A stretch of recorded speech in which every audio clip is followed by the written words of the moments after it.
Hello, Spacers. Welcome to Starlight, a space opera. I'm Isaac, your host and GM for the adventures ahead. This show, whether you're watching or listening, is a labor of love, and one that we want to make the best for you. So if you can, take a moment to freely subscribe or share however is most comfortable for you. Thanks. Now let's plot a course to Starlight.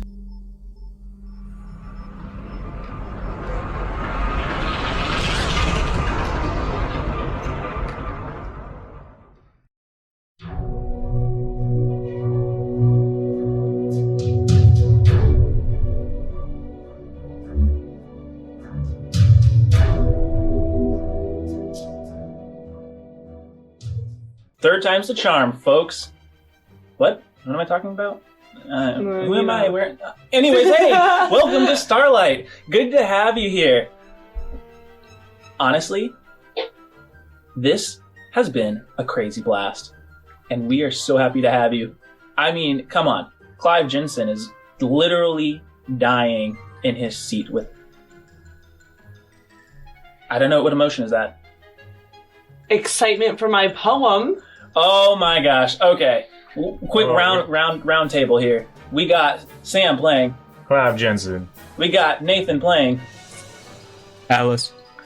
And Courtney playing Makena. And I hear that we have a poem. We have a theme going here. He seems to have a secret. And maybe a regret. I wonder what he hides beneath the many tides. He seems friendly enough, but he's trying to be tough. I wonder if he understands what hides between those hands. Clive, the nice guy, might possibly be a lie. I'm working on one for the Dungeon Master for the next round, so we'll see if it's done by then. I like the secrets and mystery. There we go. And speaking of those, let's get into it. Neuralink. Access memories. Accessing. Arriving at the Lonely Cord, the Spacers set about finding information regarding the Sunmaker. Thanks to the tourist extraordinaire, Dr. Dwindle, Atlas gained a contact named Hillier with information regarding the Sunmaker. Hillier, a elf informant, agreed to give more relevant information in return for information pertaining to an Anoian citizen named Saffron, or London. But he was able to confirm that the Sunmaker and the town's founder, Mr. Akerms, are one and the same. Meanwhile, Makena ran into a peculiar woman that drew her attention. Speaking with this older woman, Afad, she learned 6 signs were coming that would tell the Sunmaker's return.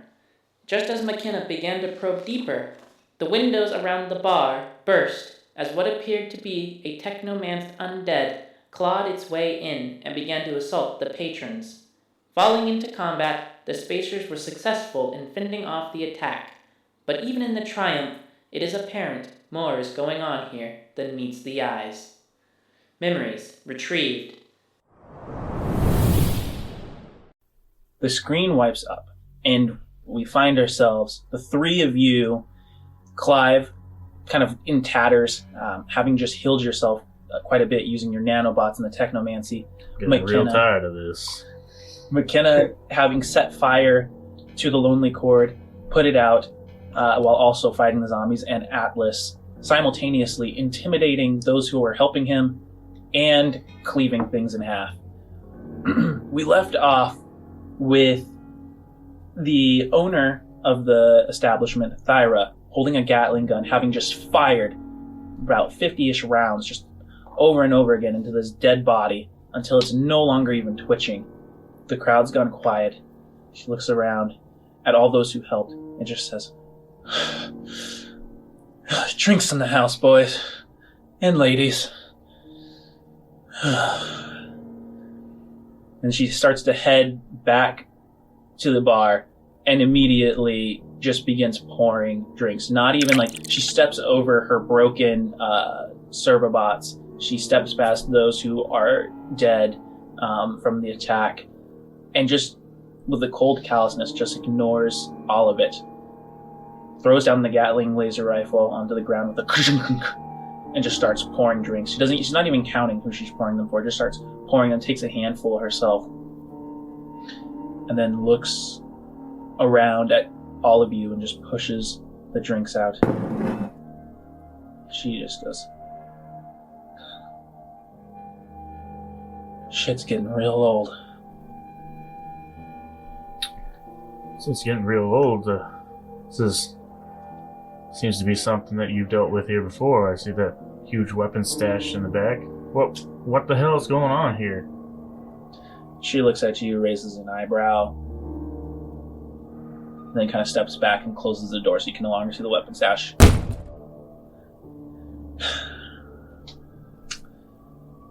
Well, I've never dealt with it this far. Up here, there's been incidents like this over in the Breakers ward, and but never this far into the city.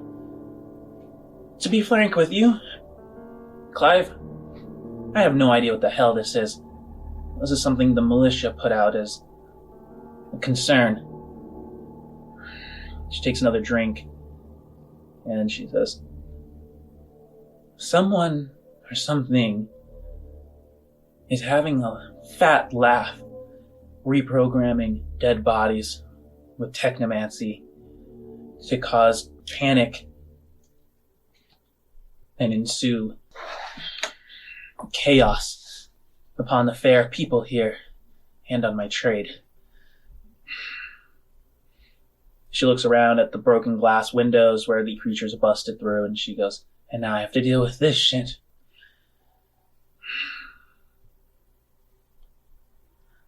I'd be happy to help you deal with this. And I'm going to go around and start mending things. Oh, that's awesome. All around. Yeah. So as Makena goes around, she starts raising her hands, mending, warping the broken fragments, pulling them back, reconstituting them into place, and you're able to make the windows whole again. And you are able to fix some of the tableware. You're not, unfortunately, able to bring anyone who's dead back to life. No. And Thyra is currently having half a conversation with you guys while punching in codes to a data pad. And you catch that she's sending information to the militia to come to report what has happened. Her eyes kind of widen a little bit. She cocks her head and she goes, what? She jumps over the bar, marches to the door, flings it open, and she looks. All you can see is her in the silhouette in the doorway, and she looks out across the platform the city's built on. And you're not able to hear what she says, but you just see as her hands kind of go to the top of her head, and she kind of rubs the locks of hair back. I'm gonna go look out there with her. Makena, when you go and you kind of lumber under the door, you see many, many buildings on fire. Oh. And broken. I need you to make a perception check. 5. In the distance, you see arcs of light just what looks like to be some sort of a firefight. And it's up northwardly towards where the breaker starts to turn into the mountains. And you also just make out the general hubbub noises and stuff like that, but nothing more. I'm going to message into her mind, not even looking at her, but letting her know that this will all be taken care of. And that the Boonmaker is here. Can you make a charisma roll? 21. There's no reaction from her. More or less, you succeeded in not creeping her out. It's almost like your whisper became a natural extension of her thought. Mm-hmm. But her eyes are kind of glazed over before she kind of snaps out of it and marches back in, and she goes, hey, you guys came in here looking for work, didn't you? I think I might have a job for you. I think I know what the job is. I'm assuming we're going to be helping to deal with this problem that you have on your hands now. Oh, very clever of you. Very, very clever of you, yes. No, she goes, I watched the way that you dealt with those things. And at that time, she waves over the man with the big bushy mustache man with the broadsword. And he kind of walks over in piecemealed archaic armor. And she goes, Chantra, please, prepare the back room. Of course, boss. And he goes to the back, closes the door, and you guys just hear the whir of some motors. And eventually he comes out. You guys are kind of like, make small talk, because Thyra does not want to talk right now. The most you get out of her is she's just like, fucking bugged. I have business that, even given the circumstances, doesn't need to be out in the open. And when he opens the door, what you see is the wall, what was once a wall has been turned, and now you can see stairs that lead downward. You can see weapons racked up against the front end of the wall of the stairwell, and then on the sides of the wall, almost like ornamental, kind of leading down these stairs. Thyra starts to lead you guys down to another room, and she opens it, and there's a smell that's kind of just smells like man that has not had any deodorant or anything like that in quite some time. Musty. Yes. There you go. There is a desk that's been moved, looks like, into the center of the room. A single light illuminated. And Atlas, can you make a perception roll? Yeah. 3? Okay. Yep. You see more notice just the soft sound of puddles being moved by your feet. Kind of look down, and there's just various dark puddles all over the place, but no signs of what might have caused them. Just dark red in color. That's Not not a few good. ideas. Sorry, excuse the mess. So, you're out of town. You can also handle a weapon. Well, now the town is burning. You came in here inquiring about work, and my runner sent you. And he did quite a good job at that. So I would say you've passed your audition. Well done. Dwindle. So Dwindle. Dr. Dwindle. Doctor, is that what he's going by these days? Dr. Dwindle something DS. Well, assuming he's even alive, I'll have to check in and give him his fair pay. He was being paid? He's a swindler. Oh, yes, dear, that's the nature of the work here. Fine. What do you want it to do? Yes, what's going on here? It seems like you guys are being pretty secretive. It seems like there's some sort of underground organization going on here. What exactly do you do? Because as far as I can tell, it's a lot more than just running this brothel. Yes, I have various dealings, one of which includes also the protection of quite a few folk here. Excuse me if I say so, but the militia's, it's incompetent. The original proprietor of this town did quite a good job at making sure that there was no real legitimate figures who could get much done. Mr. Akron. Yes, Mr. Akerms. Yes, indeed. I would say that it was wonderful when he disappeared. When he disappeared, things became a lot easier to work. The politicians here, they're corrupt as always they are, and Mr. Akerm, he was more tyrant than anything, and he tried to crush me and my business many times, and we survived and thrived. When he left, I thought, there it goes. Now is the time to build my little empire. Politicians at the House of the Roses started lobbying to try and join the Federation, and that's when the trouble began. So, it appears that you're against the Federation. I'm neither for nor against. There is things to be gained from membership or not gained from not being a member. What more is an issue are those that say that they still follow the dictates of Mr. Akerm. And she then starts to kind of flip through some notes that she has. She goes, I've been doing a bit of research, and as you can tell, and she kicks the puddle of blood, spraying it to the side. These creatures, they've been what started off as just one thing became another and another. We started wondering what was going on. They are obviously not native, they're fabricated, of course, with technomancy, and we even began looking into, as bodies are cremated here, not buried, where they were even coming from.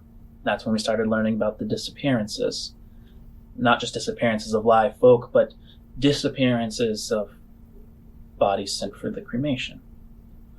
Funny thing is, as I've sent a few folk to take care of it and get information, we've found out that the Council of the Dictates, they sit on the board that controls the crematorium and the movement of bodies, and that they speak of signs that suggest Mr. Akerm will return. 6 signs. There's 6 of them. Yes, exactly. Yes. 6 signs. What are they? I only know the first 2. The first is that the dead will rise, and that they will try to bring out Mr. Akerm's will. If you look at the main areas these creatures have attacked, they are all institutions that have not been in line with what Mr. Akerm would have wanted. Save for tonight, of course. Never before in this past month have they attacked so many people or things. This makes me believe that 1, prophecies are bogus. I do not believe in them, but someone is using this to their own ends. 2, that Mr. Akerm will reveal himself as someone else than he was. Those are the 2 signs that I know. In revealing himself as someone other than who he was, is it like possessing someone? Or is it a new body? What does this mean? To be completely honest with you, I don't know. Okay. It sounds like to me somebody might be using this fear of this old leader and the fear of these signs to try to come in and take this place out from under you. Whether all of this be real or not, something's going on out there. Somebody's pushing all this to happen. I would agree. I would also notice that those who prophesize of these 6 signs, those who seem to follow it the most, are those who follow the dictates, those who follow that political class, that enclave. I would like them investigate it if you're still up for a job. Well, Are they here? Do you know where we can find these people? Oh, yes. Great. They live here. They are not allowed the to live bar. elsewhere. No. In the city, Loxodon. You said here. Just taking you literally. She kind of lets out a sigh, just long exasperation. She goes, no. The House of Roses. That is where the political leaders live. They live in close quarters. It is supposed to be, into Mr. Akerms' will, a way of showing unity amongst different decisions. What it ends is in petty squabbling and people not going home ever from their woes for the day. Okay. You see, I run black market trades. I run trades of things and people, and it is a bit of an open secret.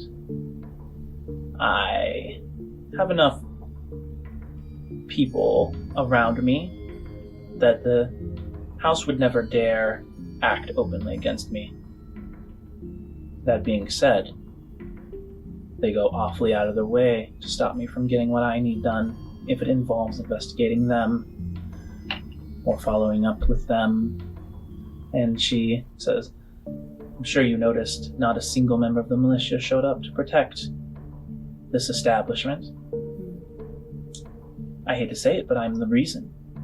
And yet it is still the militia's job to protect those here who have nothing to do with me except coming here.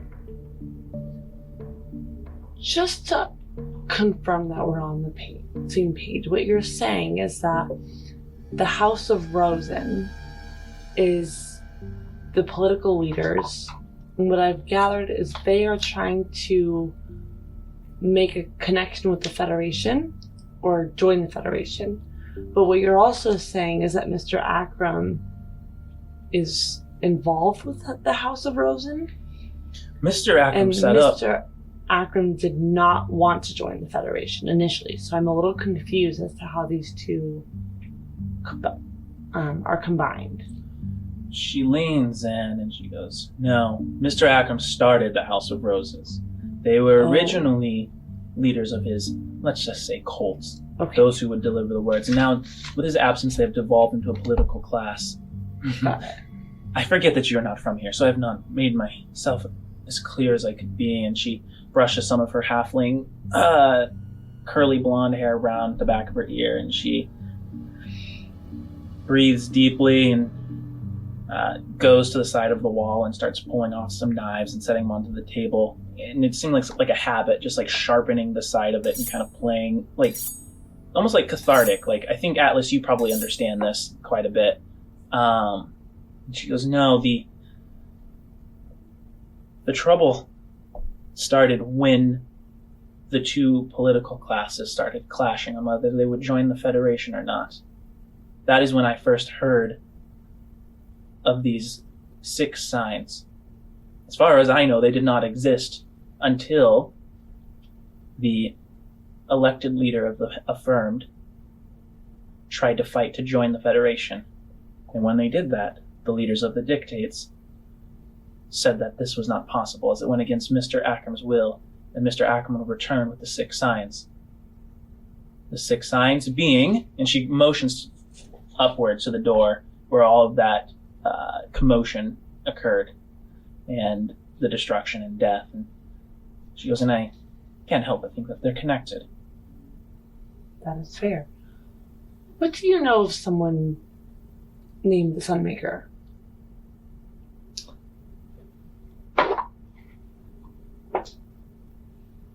Scratches her head and she goes,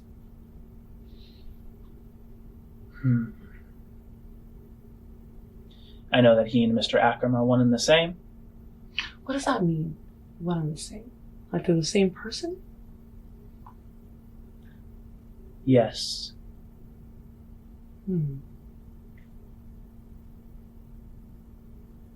Okay. Now, seems like you got a lot of troubles on your plate at the moment. I'm assuming at some point or another you've sent some of your other men to try to go investigate these dictates. Am I right? Aye.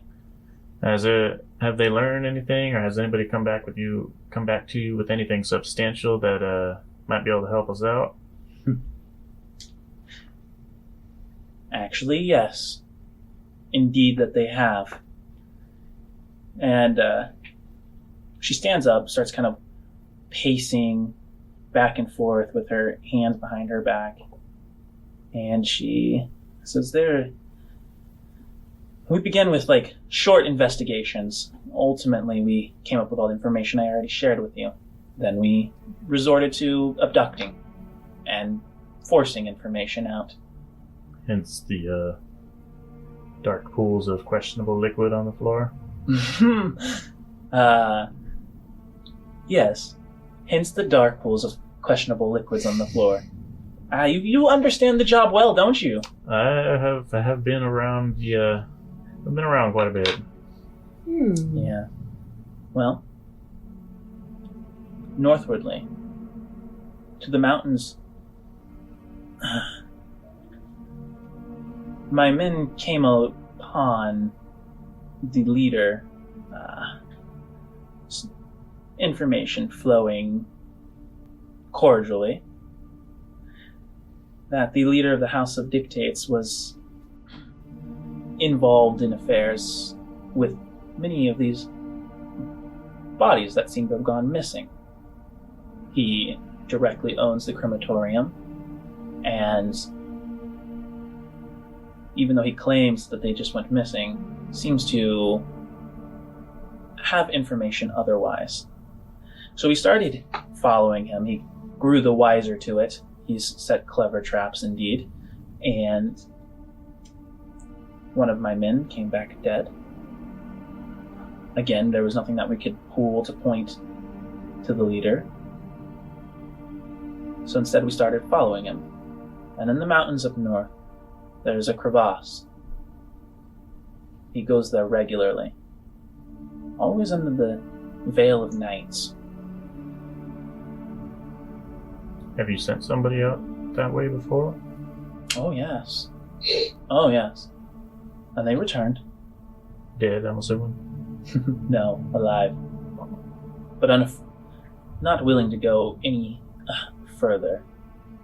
They said that what they witnessed was not of this world.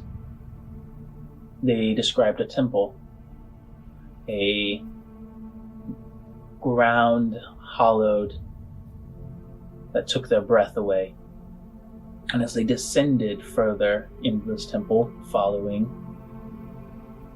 the leader of the house, they started noticing facades of an ancient culture. She looks over at Makena and says, Loxodonian in nature. Interesting. Well, I do believe we found out where we needed to go. I believe you're right. Now, one last question for me. These bodies, these disappearing bodies, we assume are somewhat related to this political class that dictates. Mm-hmm. And these zombie-type creatures, this isn't the first time they've attacked, maybe this close to the city, but this isn't the first time that they've come up, I'm assuming.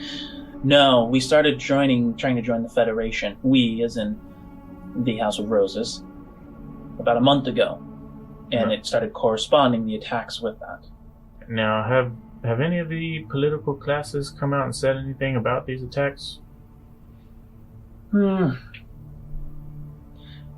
you should call the militia, that you should hide, that you should be not traveling out at night alone, and that they would take care of it.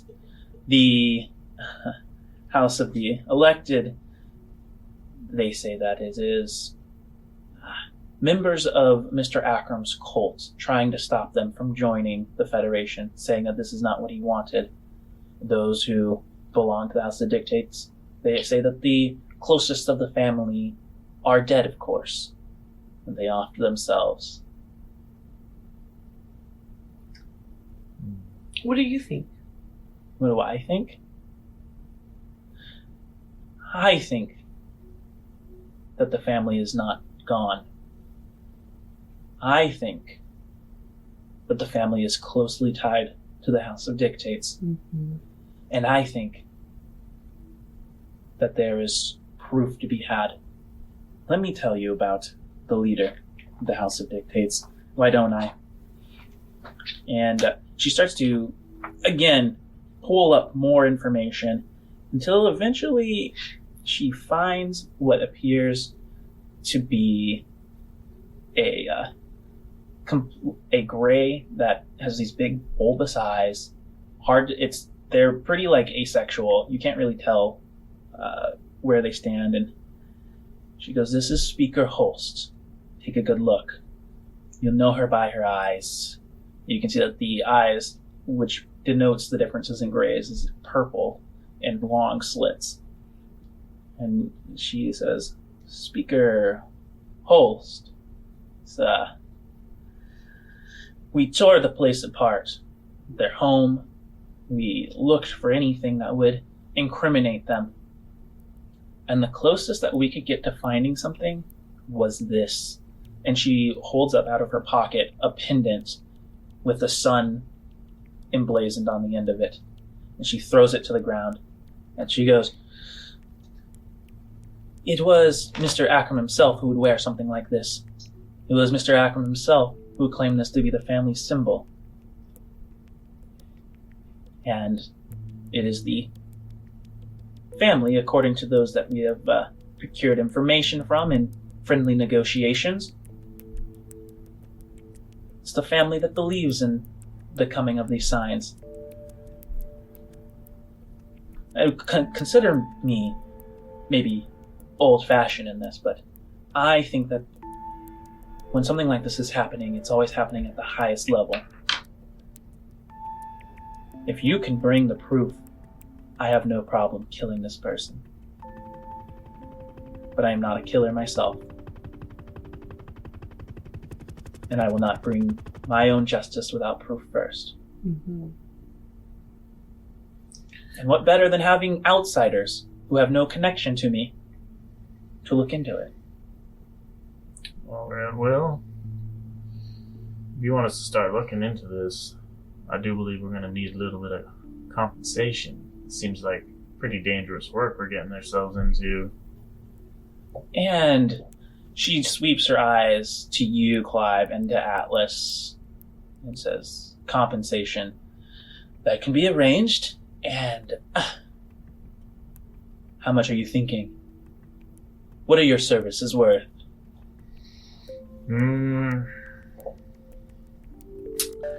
Well, I'm personally looking for a little bit of information. Maybe we could do a little trade on that respect. That we can do. I have many networks from here to many of the main core worlds. And, quite possibly when we're ready to leave this colony, maybe you have some way to procure some transport for us. Yes. That's easy enough. Well. Does he speak for all of you? Atlas, what are your thoughts on this? So the only thing that else that I'd want is when we do get proof, or if we do ever have to confront the Sunmaker, then I would like your guys' help with capturing him or taking him down. Are you talking to us? No, I'm talking to the I have it written down somewhere. Shayla? Thyra. Dear. Yeah. If the Sunmaker is alive, of course. I like him gone, and I didn't realize that until he was. So yes, but I'm not a believer in prophecies. I don't think he's walking this earth again.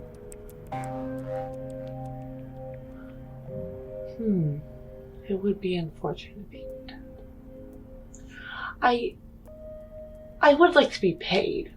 I mean, it'd be great to get a ride off of here as well, but some kind of money would be wonderful. Make a charisma roll. Literally first roll of this game. 15? Okay. She nods, and she goes, I like someone who knows their worth. That's part of my hiring process. And she goes, yeah, I think so. That's doable. And what would you think this is worth? For an information gathering mission, for one who is probably quite acquainted with Loxodonian culture, I think that this is a bit of a cakewalk for you. So I would say 700 credits. I don't think this is just going to be an informational mission, though, my friend. I think this is going to get violent very quickly. And so to expect this just to be informational is quite rude, first of all. Second of all, to think this is going to be a cakewalk because of my race is rude. And so I would go as far as 1,000. Go ahead and make a persuasion roll.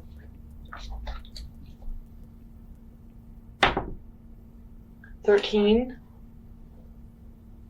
I do like someone who knows their worth. 1,000 credits it is. Thank you. I was prepared to pay you 1,500. 1,000. Before we leave, I'm gonna ask her because she did mention like the prophecies and everything. Is there anything in the prophecies that tells you, has said what the Sunmaker actually looks like? Honestly, I only know those first two.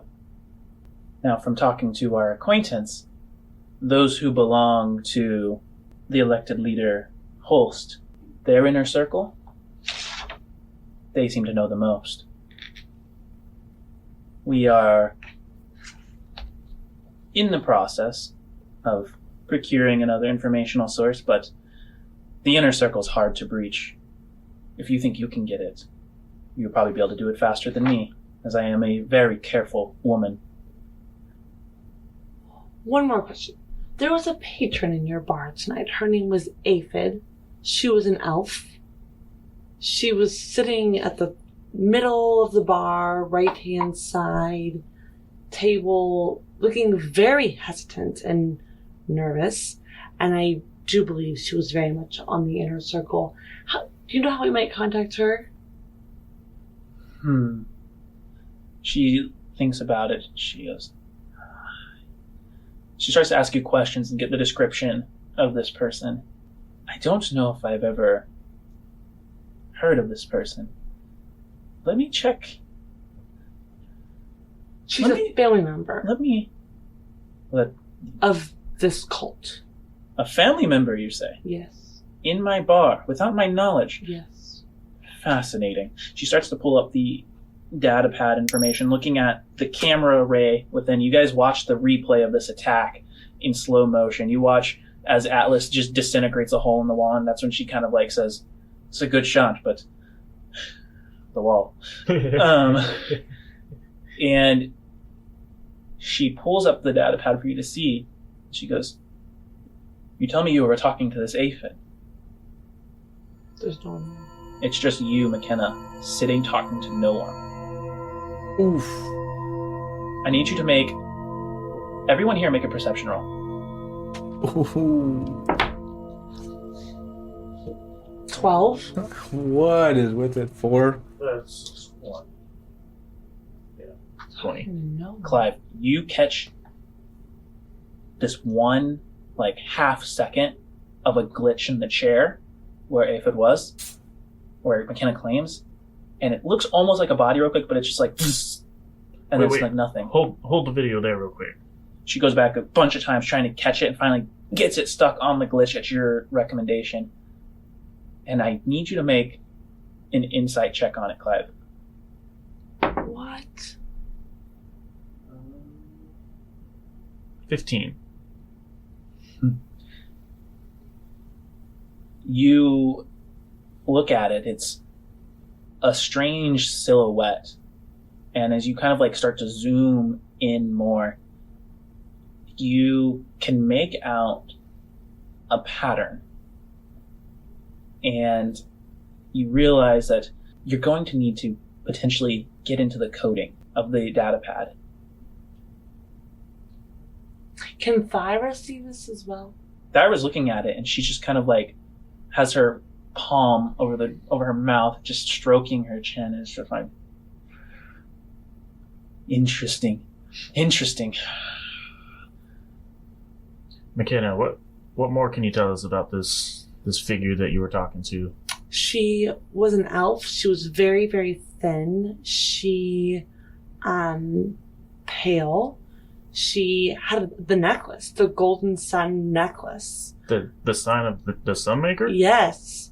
She claimed that Akerms gave it to her, and then I was very rude, and I tried to hack her Neuralink, and it failed, and then that's when you probably see me almost hitting my head on the table, and she quotes over and over again, "I'm always under his protection, and this is the first sign upon us." Oh man, already well. And then you tell us of the signs. The dead will rise to fulfill his will. And this is the first sign. And Well, then the second is to reveal himself as someone other than who he was. Then it is questionable. It is quite strange that all of this seemed to happen when this patron that you've never seen comes into your bar, and then we go back and she's basically not even there. Maybe Can you get into the database, Clive? Yeah, I can try to dig a little deeper, see if I can find anything. Thyra, are you okay with that? Yeah. I mean, this is creepy. And and she hands you the data pad for you to try and like interface into. Okay, well, I'm gonna... I'd also like to try if this fails. Let's be a 10. Alright, you start working your way in. You're able to dig a little bit deeper down, but you're only getting back snippets of coding that is kind of like garbled and doesn't seem to make all that much sense. Makena, since you're helping, I want you to now roll the same. 19. Okay. With Clive first recognizing the layer of coding, you start to dig in, and what you find is that it seems like this image is been imprinted upon the camera. That there are like almost trace fingerprints of a strange code. So this person was a code. Interesting. So, with what you're telling me, like... I've worked with...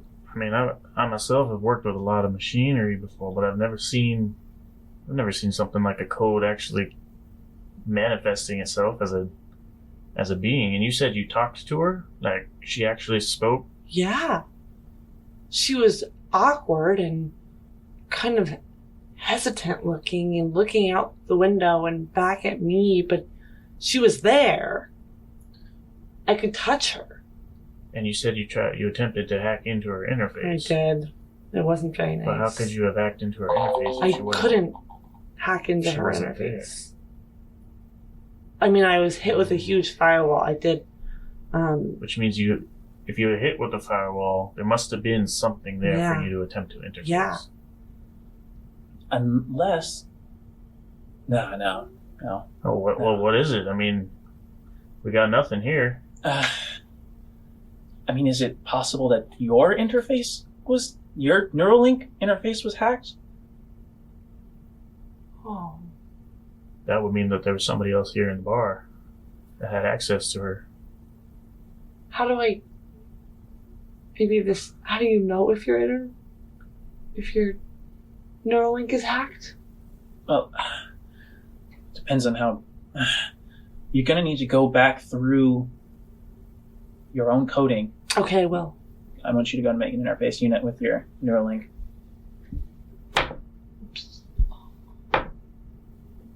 23.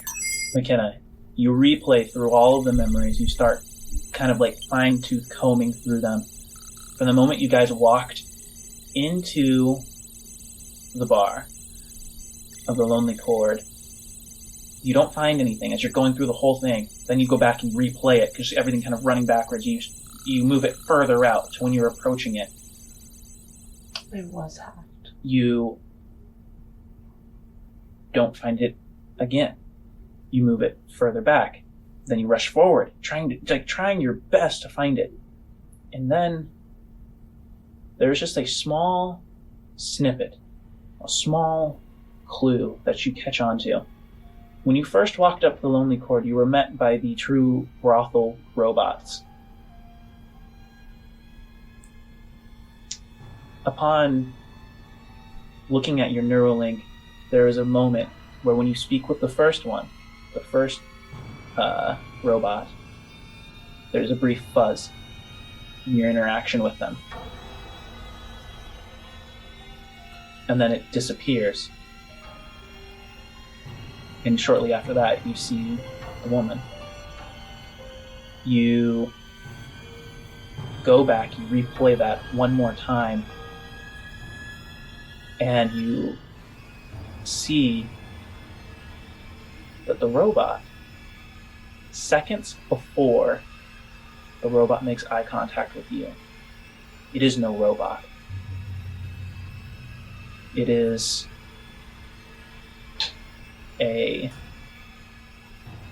young male.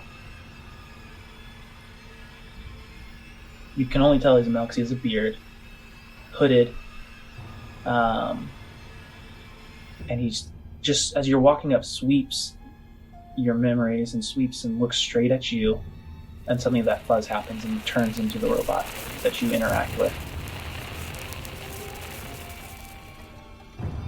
Wow. I feel very shocked by this.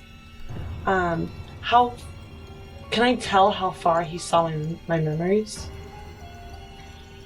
That should make an intelligence roll.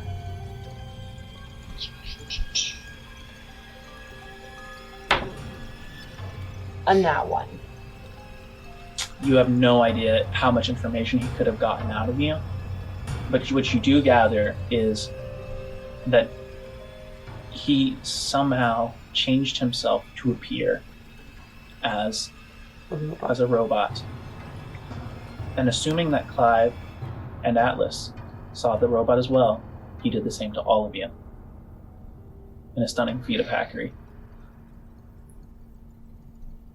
I'm telling them all of this.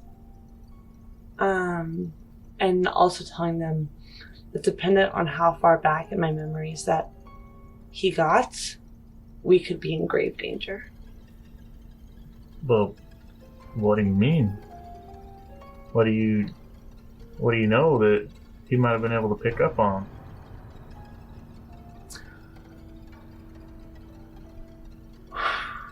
This Sunmaker was a dear friend of mine. Mr. Akerms was a dear friend of mine.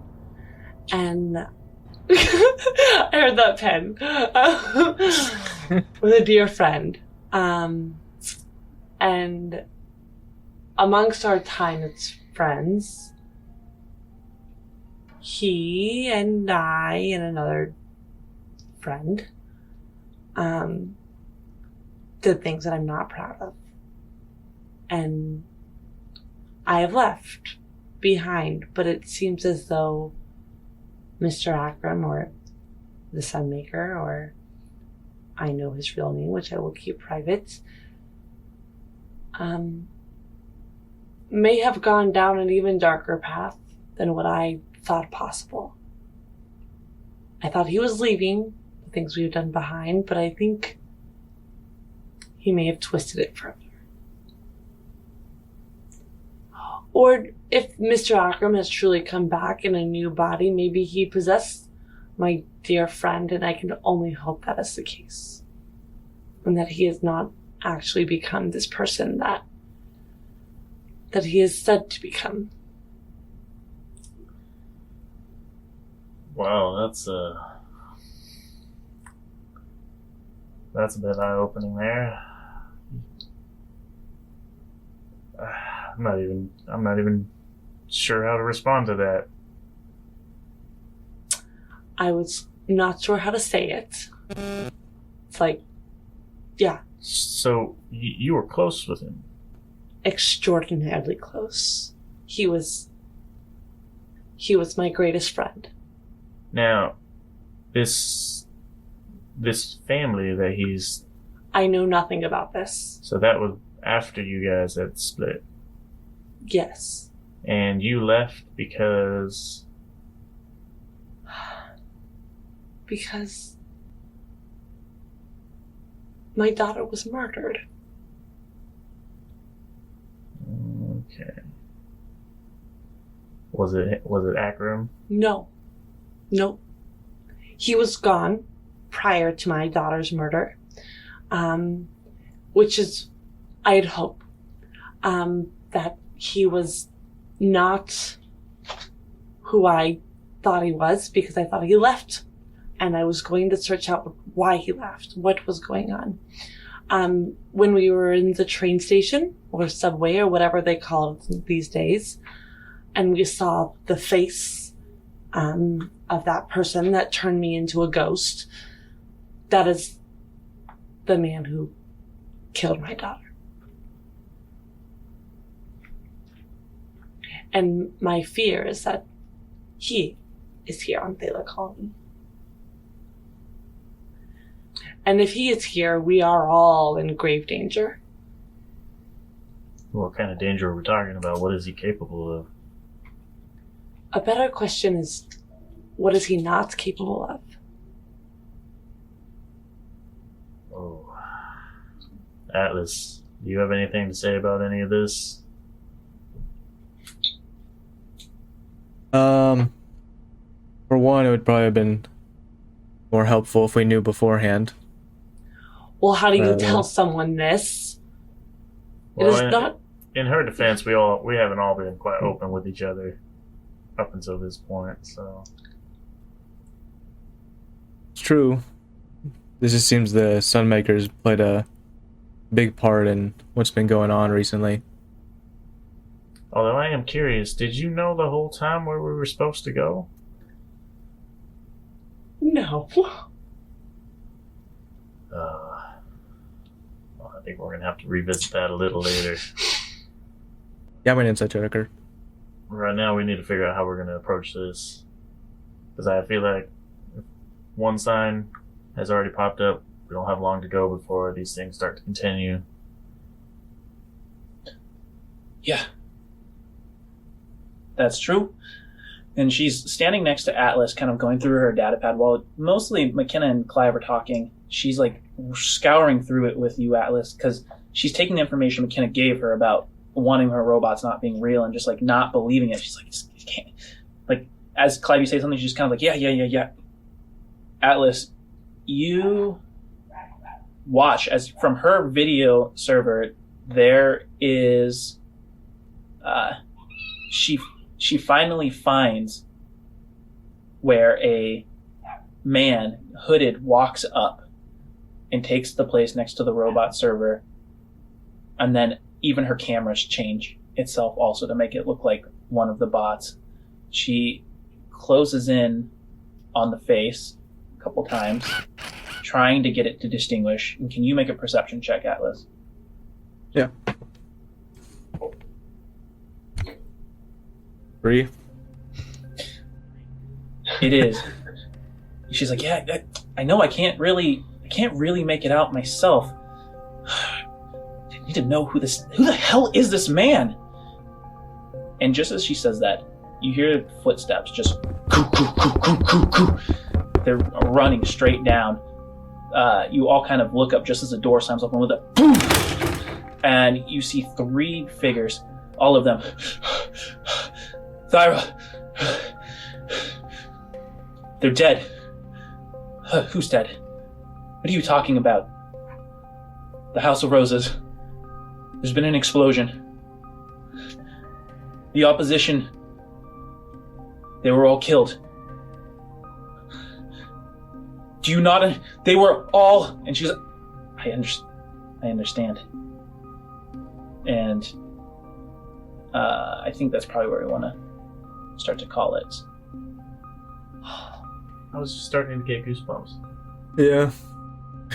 Finding out what's gonna happen. Fine. I guess it's over. All right, guys. Yeah. All right. Bye, guys. See you later. Take care. Thank you for listening to this episode of Starlight. If you enjoyed this, please like, share, subscribe. For early releases, exclusive RPG content, and other bonus material, check us out on Patreon at patreon.com/starlightadventures. And to reach us for questions to be aired, email us at thestarlightadventures@gmail.com. See you next Tuesday, Spacers.